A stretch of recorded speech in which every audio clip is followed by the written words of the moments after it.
Namo tassa bhagavato arahato samma sambuddhassa. Namo tassa bhagavato arahato samma sambuddhassa. Namo tassa bhagavato arahato Samma Sambuddhassa. Honor to him, the Blessed One, the Worthy One, the fully enlightened One. My utmost respect to the perfectly enlightened Samma Sambuddha, the noble doctrine of the Buddha, and the noble Mahasangha, the disciples of the Buddha. Hello everyone, good morning. Today on Friday's Dhamma reflection at the Empty Cloud Monastery, I would like to share with you Majjhima Nikaya 142nd Sutta. We call it Dakkhinavibhanga Sutta. This sutta is about dana. A lot of people talk about dana. They are very enthusiastic about dana, and there are many versions of dana. So maybe when we were having also some discussions with the tea, I thought this is a good sutta to have some reflection in the morning. So we can also practice this dana. This is called Dakkhinavibhanga Sutta, Majjhima Nikaya 142. And in this sutta, Buddha talks about 14 individual danas and 13 returns of the dana, and again 7 types of people that we offer dana, all different, like this dana thing. I think when it comes to this dana, Buddhism, not only this thing, in this sutta, in many other suttas, that we find so many lists in Buddhism. So Buddhism is never in short of lists. So here we go. We have a few more lists for your vocabulary, for you to learn. I think one way of learning about this list, it was because of the monks those days, they had to learn the Dhamma by heart. That was the issue. So they had to learn Dhamma by heart, teachings by heart. So when we have a lot of some lists like 1 to 5, 1 to 7, so we have a lot of 1s, 2s, 3s, 4s, 7s, 8s, 9s, and 13, 21, 28, like that. Many lists are there in Buddhism. So that is why we get so many lists in the Buddhist teachings. Let's see how we can reflect on this sutta. This is Dakkhinavibhanga Sutta. In the sutta background, actually, there is a story about how Mahapajapati Gautami, when she entered the order, the Buddha visited Kapilavatthu and the Shakya clan. They all got together and they offered the temple to the Buddha. That was called Nigrodharama. So this Nigrodharama, or this temple, the Kapilavatthu, the banyan tree monastery, when the monks were, Buddha was living there one time, when Venerable Mahapajapati Gautami, the senior most bhikkhuni, in the Bhikkhuni Sangha. So she approached the Blessed One, bowed to him, and sat to one side and offered the robe. She said, I prepared it all by myself. I want to offer it to the Blessed One. And the Buddha said, Gautami, give it to the Mahasangha. And she was not happy with that. She wanted to give it to the Buddha. So she tried again, second time. The Buddha said, Gautami, give it to the Buddha. When you give it to the Mahasangha. When you give it to the Mahasangha, I will also be included. Don't worry, give it to the Mahasangha. And so it happened several times. And then Venerable Ananda also intervened. Um, Venerable Ananda was trying to convince the Buddha, the Blessed One, why don't you accept it? So, because uh, Mahapajapati Gautami has started to follow the Dhamma, how she was so dedicated to practice the Dhamma, um, practicing those precepts, getting rid of killing and stealing, sexual misconduct, telling lies, and drinks and drugs, alcoholic drinks and drugs, and all these things she has avoided herself because of the Blessed One, out of respect for the Blessed One. And the Buddha said, yes, if someone does that, he or she would never be able to actually return just by paying respect or doing this and that, because so much is the power of that practice that they have sought to. So it is so wonderful, of course, but it cannot be matched with the teacher's gift. So having said that, the Blessed One said there are 14 individual dhanas. 14 individual dhanas. One gives a dana to the realized one, that is the Blessed One, the perfectly enlightened one. One gives a dana to the Pacceka Buddha. So first one is the Samma Sambuddha, the second one is the Pacceka Buddha. The third one is the Arhantas. And the fourth one is someone who practicing to realize the fruit of perfection, that is the Arahanta Magga and Arahanta Phala. There are two different versions actually. And then Anagami Magga, Anagami Phala. One who gives a dana to a non-returner, Anagami Magga person. Anagami Phala person. And Anagami Magga person. So there are two. One gives a dana to someone practicing to realize the fruit of non-return. So Sotapanna, Sakadagami, Anagami, Arahanta, there are Magga and Phala, two subtle variations are there. So already there are 8 persons in this dana list. And then one gives a dana that is, one gives a dana to someone practicing um, who wants to be free from sensual desires. He is not necessarily an Arya Puggala. So these earlier persons, the Samma Sambuddha, the Pacceka Buddha, and also the other 8 people that we mentioned, they are so wonderful. They can be called as Arya Puggalas, noble people. The others are yet to attain that status. So they are not really Arya Puggalas.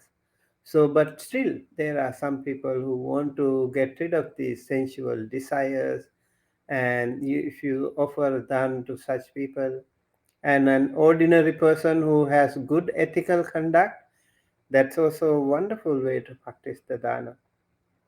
And then even if you give someone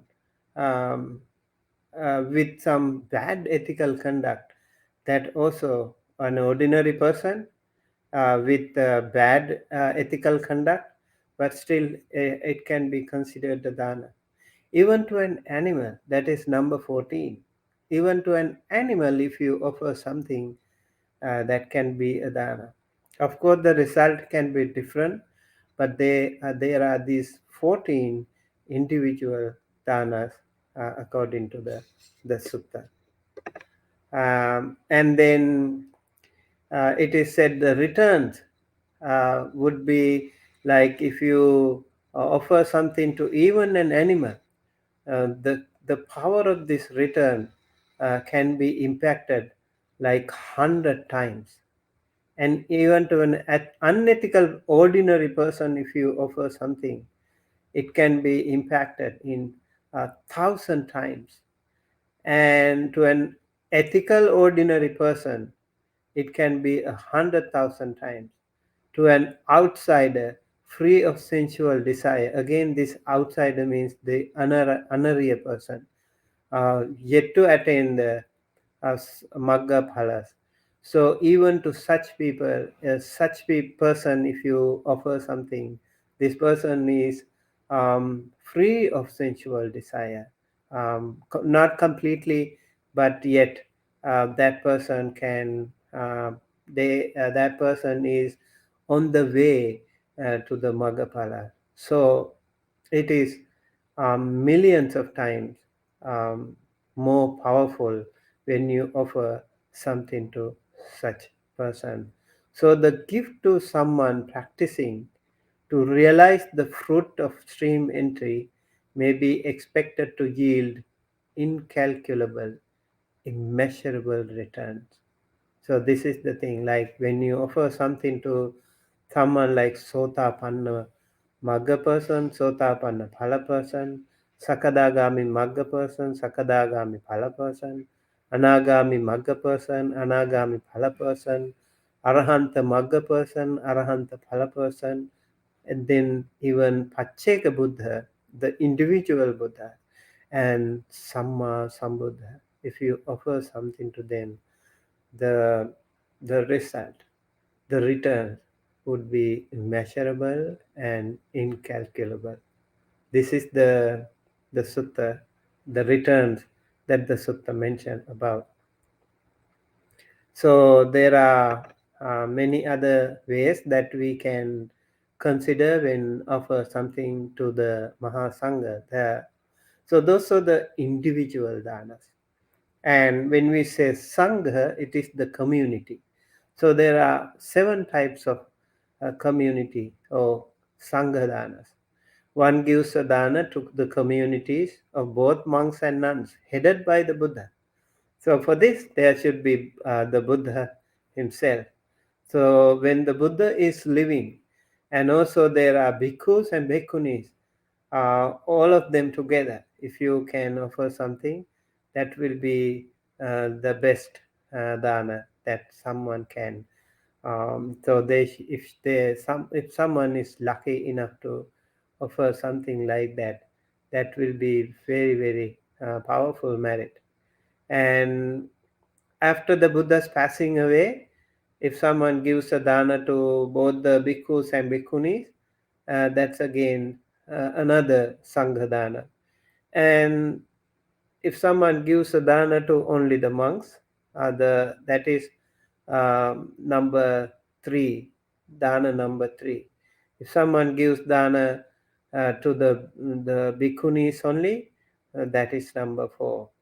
And when someone gives a dana, okay, appoint this many monks and nuns for me from the sangha. Like I don't have enough space in my home, I would like to invite 5 bhikkhus and 5 bhikkhunis, like that. If you can appoint the number of mahasangha, bhikkhus and bhikkhunis, this is another dana. And then appoint these monks for me from the sangha. So you can say, I want this many monks, I want this many nuns. So these are the 7 different types of dana that one can do to the Sangha. Remember, this is to the Sangha. Earlier ones, the 13 danas, that was for the individuals. 14 danas for the individuals. And then we also need to remember um, there are 4 ways of purifying the dana. This is another list. So 4 ways of purifying the dana. So when you give a dana to someone, um, the the giver is purified. Like you are a very pious and very wonderful person with really good pure heart. You offer something to these individuals or to these communities, and then because of the givers purification, this dana, not necessarily the recipient. They might not be really following the ethical code, or they are not really very ethical, or they are not really pure in their conduct. Even then, if the giver is purified, that dana can be purified. And the other case is like the giver is not pure, but the recipient is very, very pure. So in that way also the dana can be pure. And there is a case number 3, both of them are not pure. Neither the giver nor the recipient are pure. In that case, the dana is not really pure then. And the other one is the dana can be purified by both the giver and the recipient.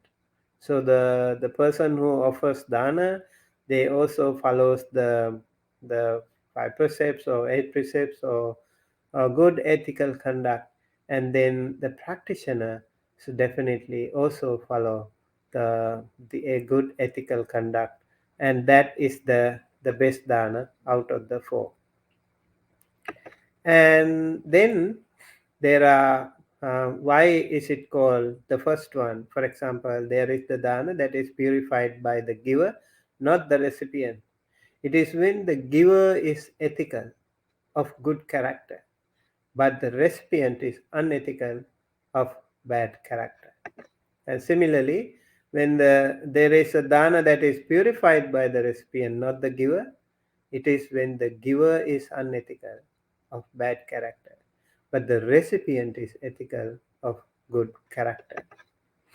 And there is a dana that is purified by neither the giver nor the recipient. That is when both the giver and the recipient are unethical, of bad character. And there is a dana that is purified by both the giver and the recipient. It is when both the giver and the recipient are ethical, of good character. So this is how the sutta talks about. Dakkhinavibhanga Sutta Majjhima Nikaya 142nd talks about the dana.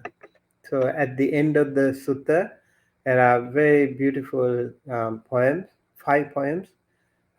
It is a kind of summary of how important to be ethical when we offer something to someone. Yo silava dussile sudadati danang dhammena laddhang supasanna chitto abhisaddhang kamma phalang ularang sa dakkhina dayako visujjati. So dayaka is the one who offers, and the dayaka can be visujjati means purified. When an ethical person with trusting heart gives a proper dana to unethical persons, trusting in the ample fruit of deeds, that offering is purified by the giver. Your silava, the one who is ethical, already sila. We always talk about the importance of sila. Dussila is the opposite. The person, the recipient is dussila. The giver, the dayaka, is silava. So in that case, the dana can still be purified. because he gives the dana with supasanna chitta, with pure heart. Then abhisaddahang kamma phalang ularang, he has the confidence in the ularang is great kamma phala, the fruit of the kamma. He knows, he is confident of the great mm, great effect of this karma, fruit of this karma that can be generated by practicing dakkhina. Dakkhina also means giving something, dana. The second one, yo dussilo silavantesu dadati danang abhidham adhammena laddhang appasanna chitto anabhisaddahang kamma palang ularang sa dakkhina patighahako visujjati. Yo dussilo. Now the dayaka is dussila. Silavanta. The recipient is silava, virtuous. Dadati danang, if someone gives dana to such people. Adhammena laddhang. So the dhammena laddhang means you earn the money or you earn something with righteous ways. But here adhammena laddhang, you earn this money or whatever through unrighteous ways. And then appasanna chitta, this person also doesn't have necessarily very pure heart. He is not pasanna chitta. He is not even, he or she can be appasanna chitta, not really happy or not really purified in the heart. Anabhisaddahang kamma palang ularang, and also does not believe in the power of the kamma that is generated through this dana. Still, there are some people who offer dana. We have seen some people like that. So they also offer dana, not really, just do it for the sake of it, or just they have to do it, maybe with the social something people will feel bad otherwise if you don't do it. There are people like that, and they also offer dana without much confidence. Still, the recipient are very pure in their sila. Then the dana can still be, dakkhina can still be pure. The third one is the worst category here. Yo dussilo dussile sudadati danang adhammen laddhang appasanna chitto anabhisaddahang kamma palang ularang natang danang vipula palang tibrumi. When an unethical and untrusting person gives an improper dana to unethical persons, not trusting in the ample fruit of deeds, I declare that gift is not very fruitful. That is also dana, but then it is not very fruitful, the Buddha says.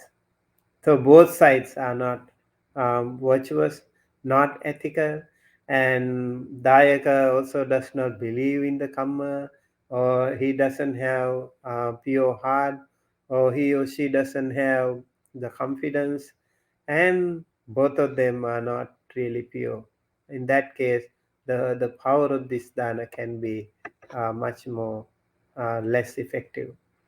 And then the fourth one is the most the beautiful so far.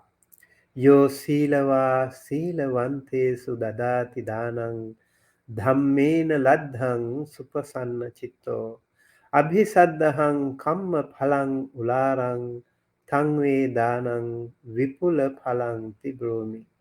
When an ethical person with trusting heart gives a proper dana to ethical persons, trusting in the ample fruit of deeds, I declare that gift is abundantly fruitful. This dana is abundantly fruitful. Vipula phala means great benefit, great fruit is there.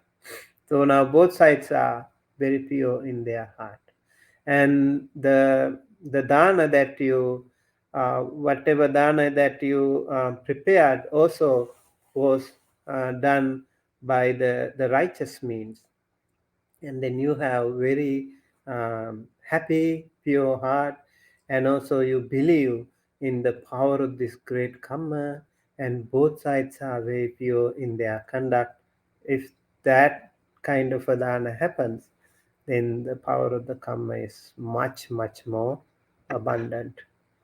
And the last one, yo vitarago vitarage sudadati danam dhammena laddhang supasanna chitto abhisaddhang kamma phalang ularang tangve danang amisadana mahakang tipuni. But when a passionless one gives to the passionless a proper dana with trusting heart, trusting in the ample fruit of deeds, that's truly the best of material gifts. So over here, vitaraga person means there is no passion, no lust, no defilement, nothing in that person. Completely abandon all cankers, all defilement. Such a person, if such a person offers a dana, they can also offer a dana. And then that person also offers a dana to vitaraga person again. Another vitaraga person means another arahanta person. And then dhammena laddhang, that dana also is offered with the things earned through the righteous ways.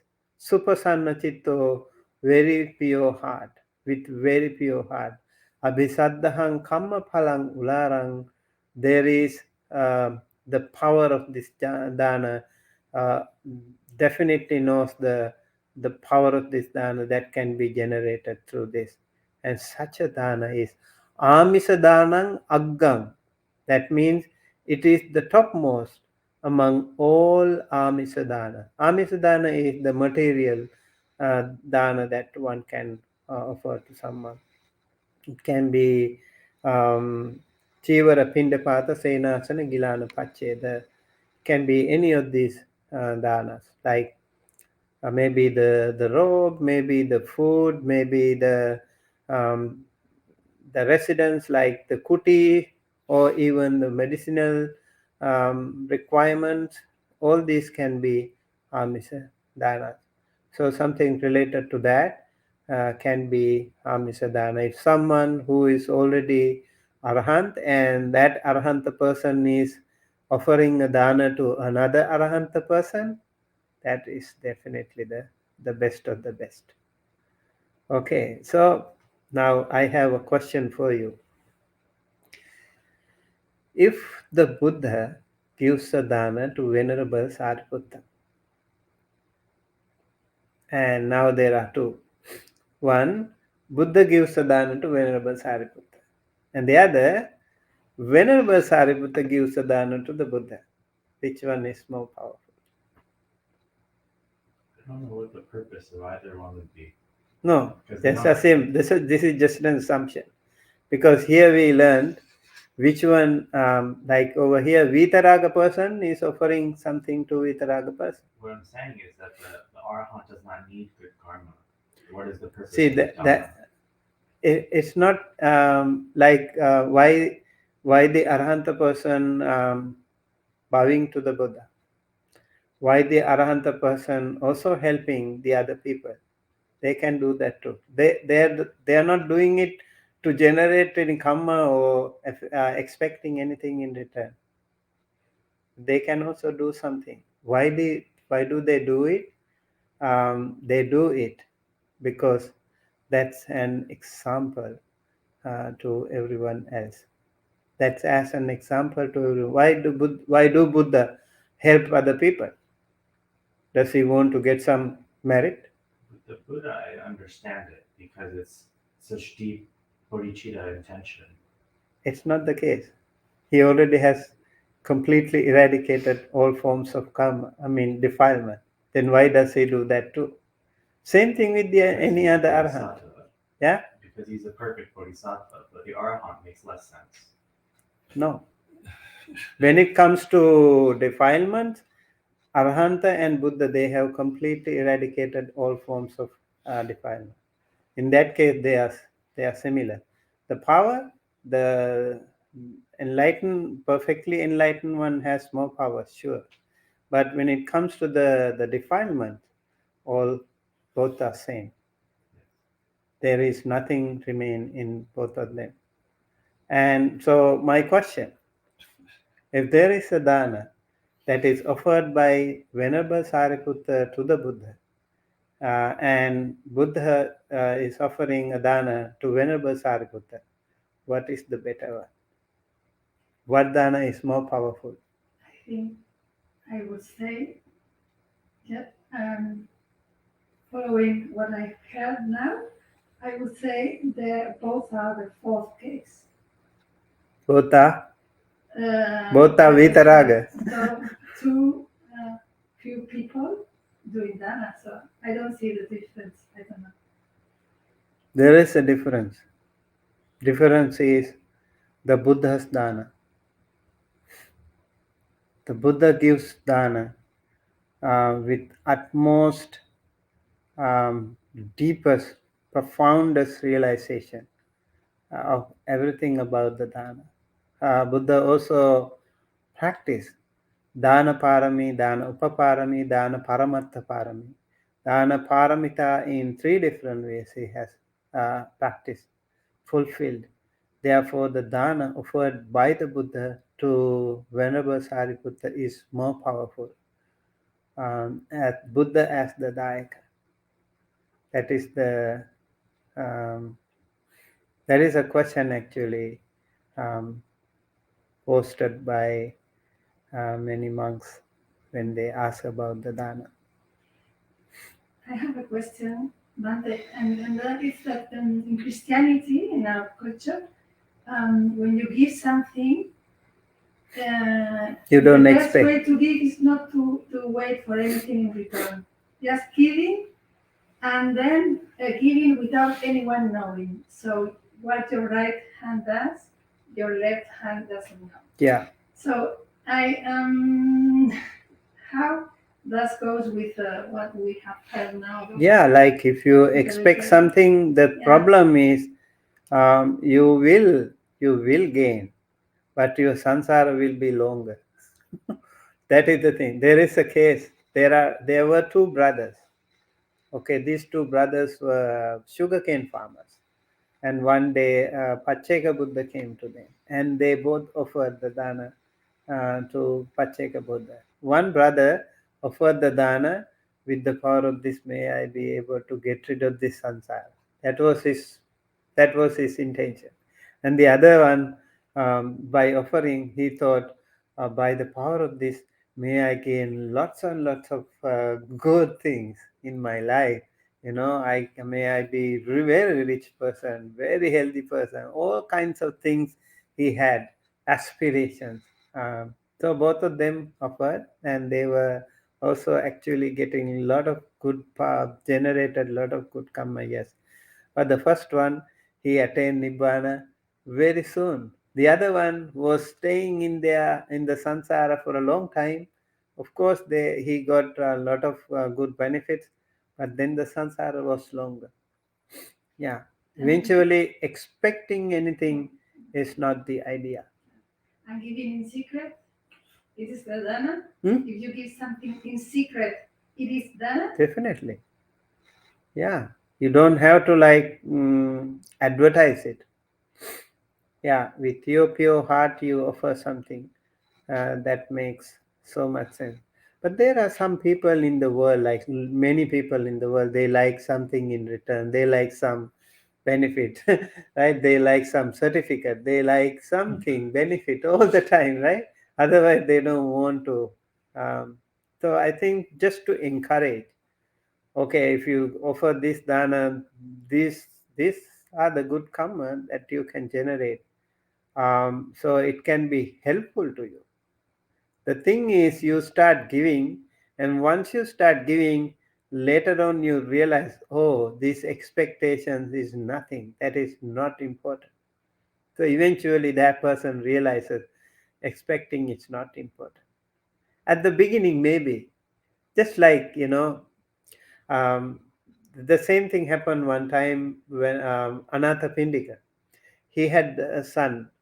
So he said to his son, if you go to the temple every day, I will give you one gold coin. So he kind of mm, stimulated, give a kind of stimulus to the son. If you go to the temple every day, listen to Dhamma, and I'll give you one gold coin. So he only was thinking of the gold coin. He went to the temple, and then he started listening to Dhamma. And so every day he went and he listened to Dhamma. And the more you went, the more gold you got, yes.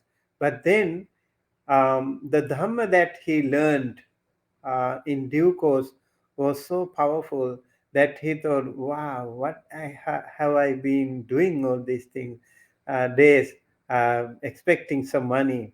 But now I know why my father said that I should go to the temple. And he was so ashamed of himself, and he didn't want anything anymore.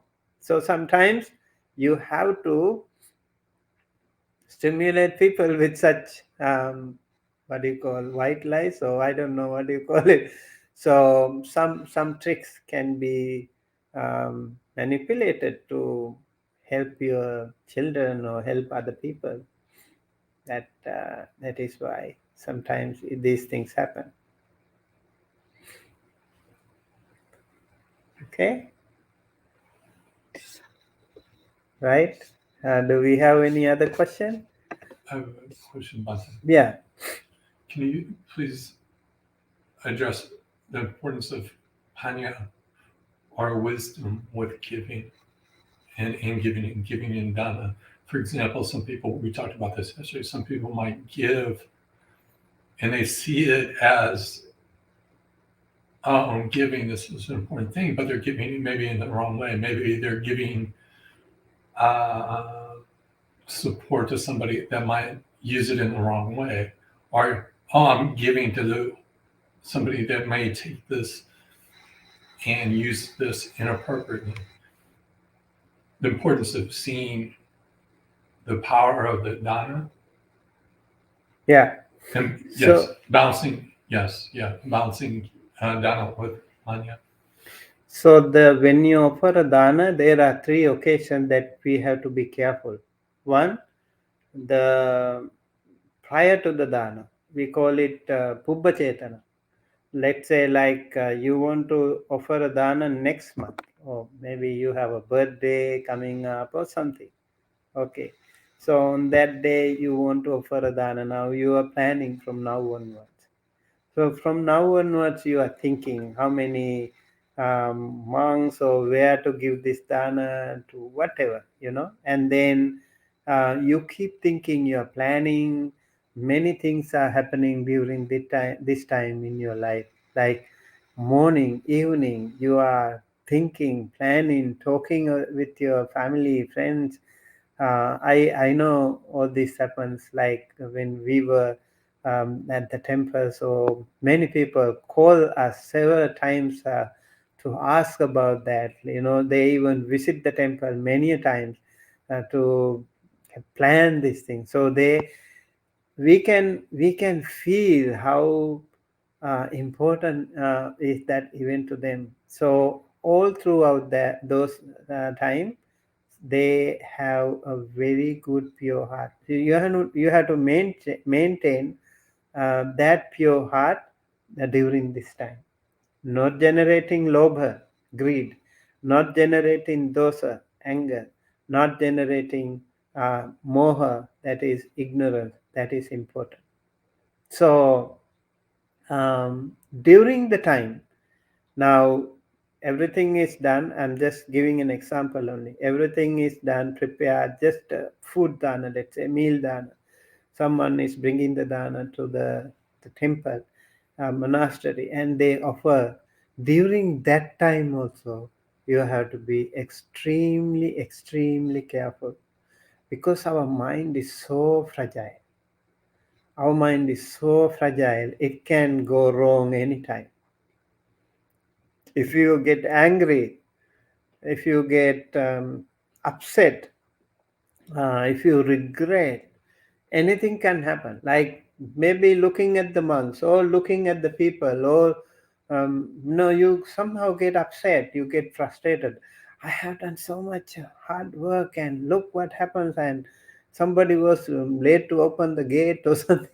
Simple things could happen, and then they get upset. So that is why they have to be extremely, extremely careful during that time as well.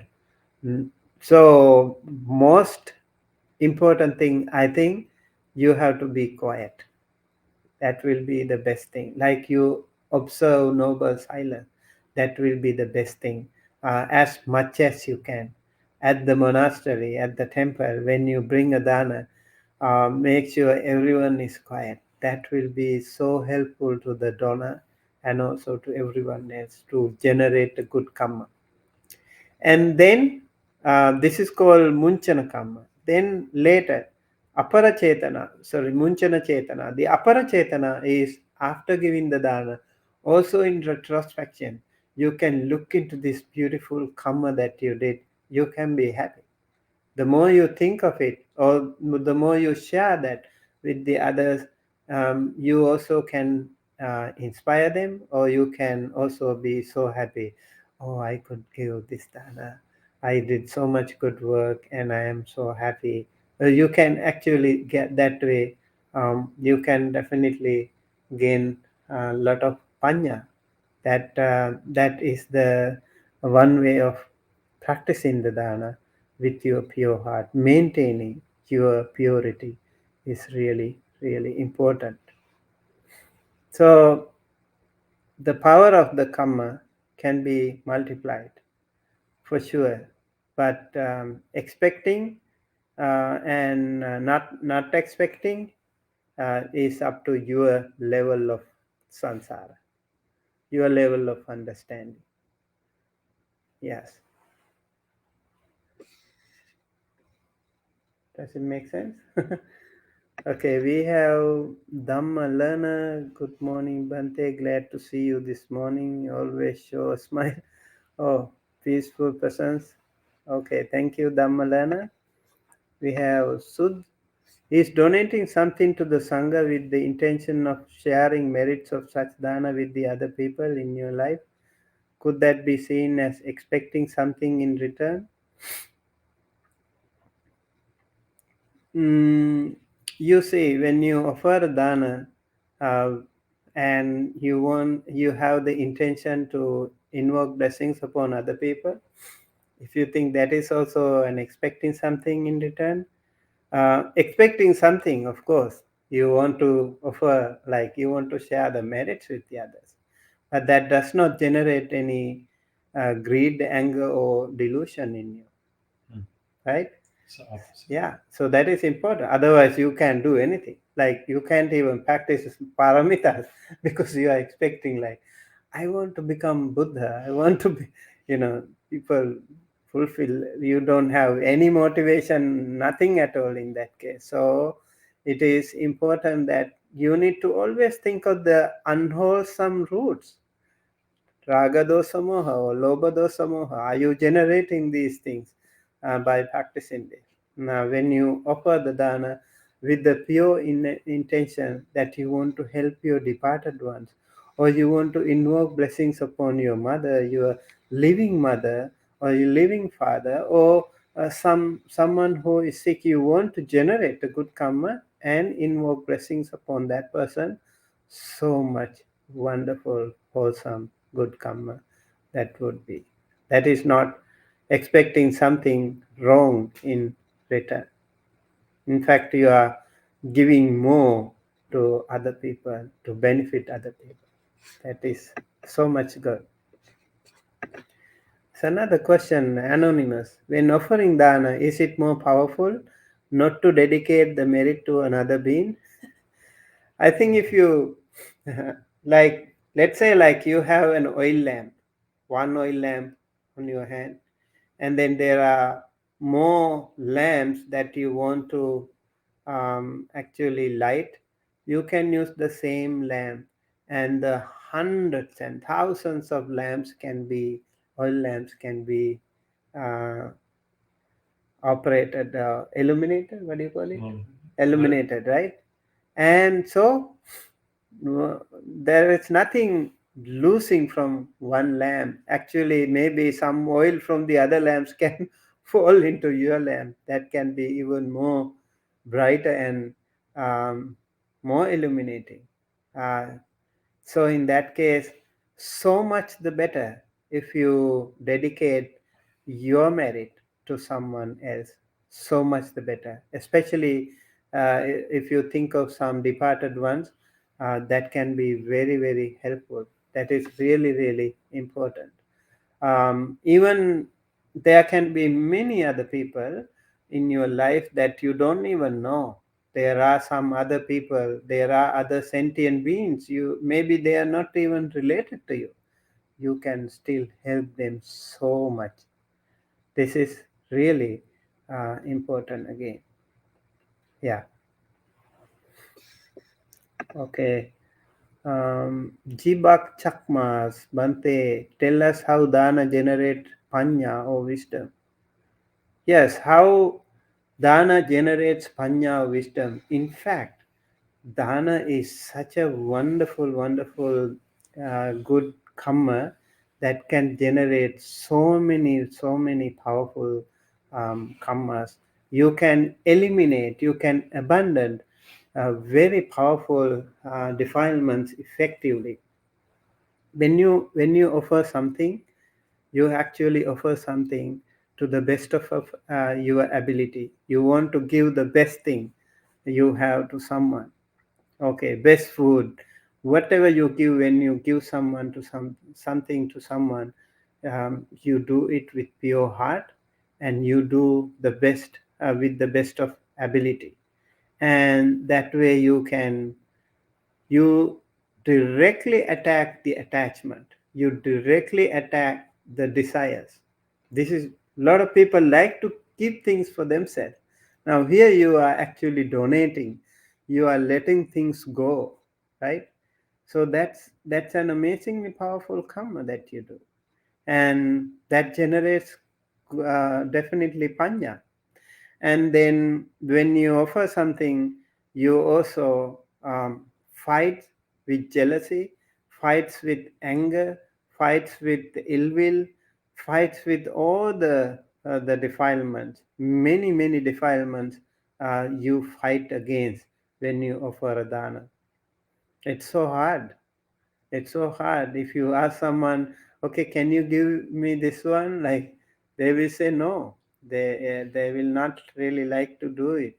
But the one who practices doing it, the one who is used to offer dana, they can really enjoy the power of giving. So those people who are used to give things, they really enjoy, they know the value of it. And remember, when you actually give things, you will also never be in short of good friends. You will be, it is said like, it is better you give uh, a dana or something with many people around too.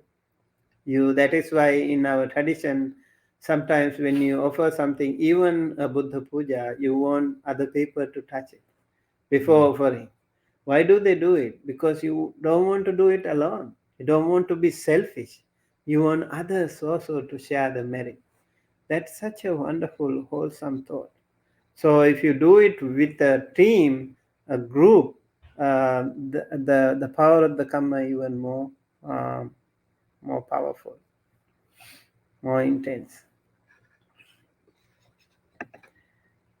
Suma Shreyas, knowing Dhamma but not practicing, how to convince. Um, yeah, I think there are some people, you try to, okay, do this thing and they don't want to do it. I think the best way, you don't even try to convince your children. Just do it. You just do it and they will observe it.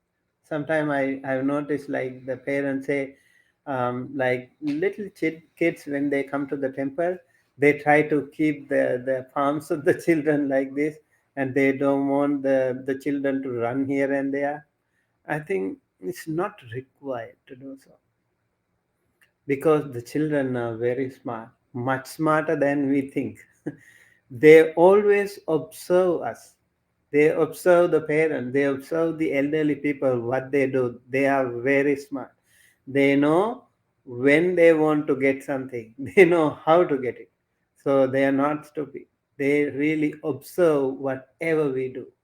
I remember, like, when we were little, we were also observing our grandparents. We were observing our parents, how they do, how they offer flowers to the Buddha, how they chant, how they pay respect to the monks. We knew that.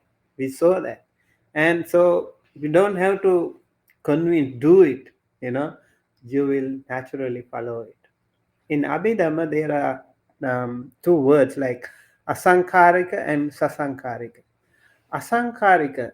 Sasankarika means, okay, the parents ask the child to offer flower to the Buddha. Okay, just an example. So because of the parent, the child does that with a good intention, yes, but led by the parent. So that is called sasankarika. Later on, the child learns himself, and he does all by himself without led by anyone. That becomes an asankarika karma. So, asankarika kusala chitta, wholesome um, chitta can be generated that way. So, we all can just patiently practice our own generosity, and I guarantee many other people would be so happy to see that, and there will be a lot of people inspired by your practice of generosity. Please don't worry about and don't even really regret, oh, my children or my friends or my relatives, they are not following the way I do. It's not required.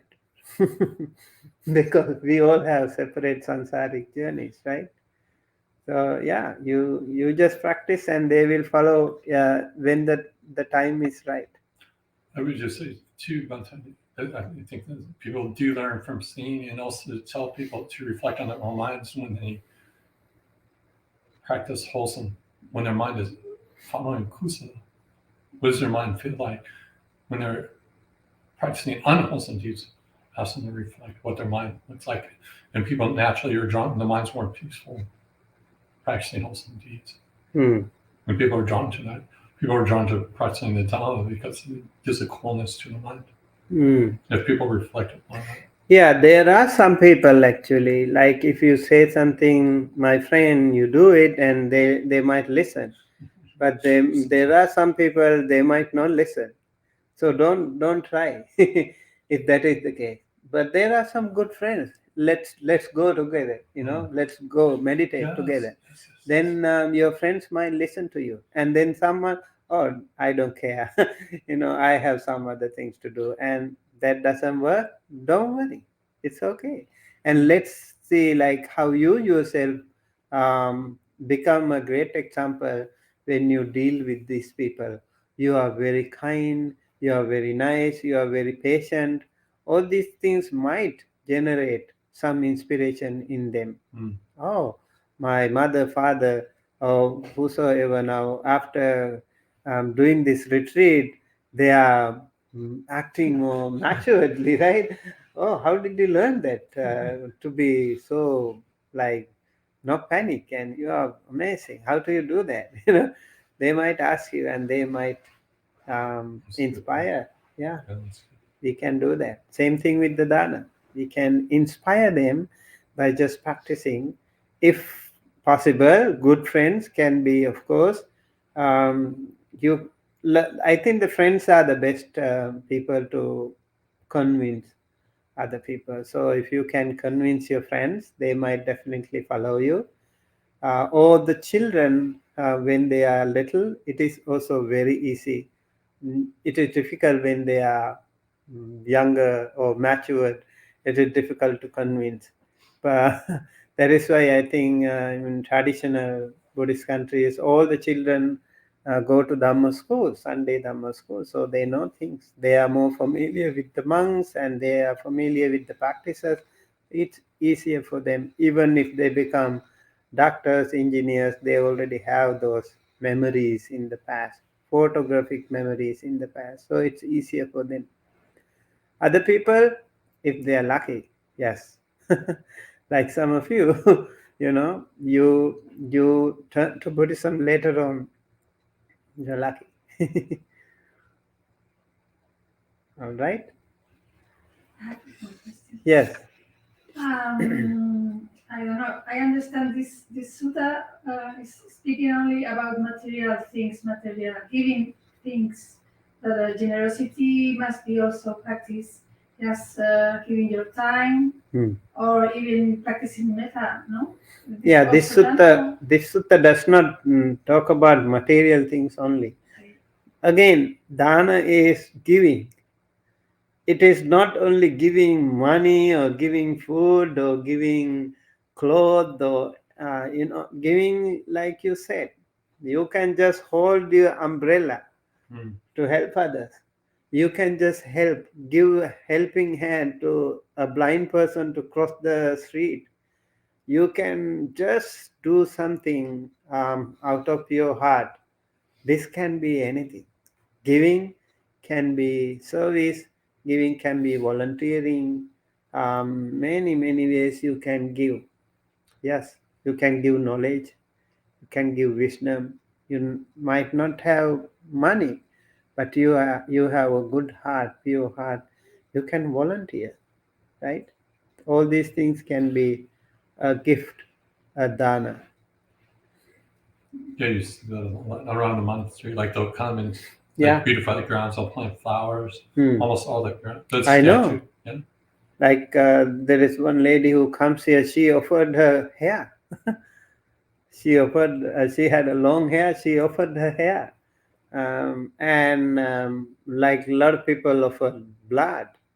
Um, they can volunteer help in many community centers or churches, monasteries, and those are also really powerful practice of dana. Yeah. Okay. All right. With that, we close today, and thank you everyone for joining us with the morning, Friday morning Dhamma talk here. And may you all be well, happy, healthy, safe wherever you are. May the Noble Triple Gem bless you, help you, protect you, and guide you towards the right path. We'll see you with the monk chat today evening by 7:30 p.m.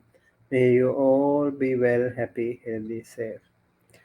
Abhivadana silis nichang madha pachayino chattaro dhamma vadhanti ayuvangno sukhang balam ayurarogya sampatti sagga sampatti mevacha ato nibbana sampatti iminate samijjatu.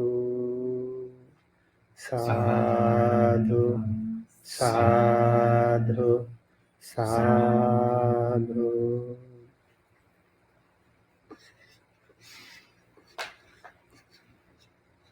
Thank you, Bhante. I was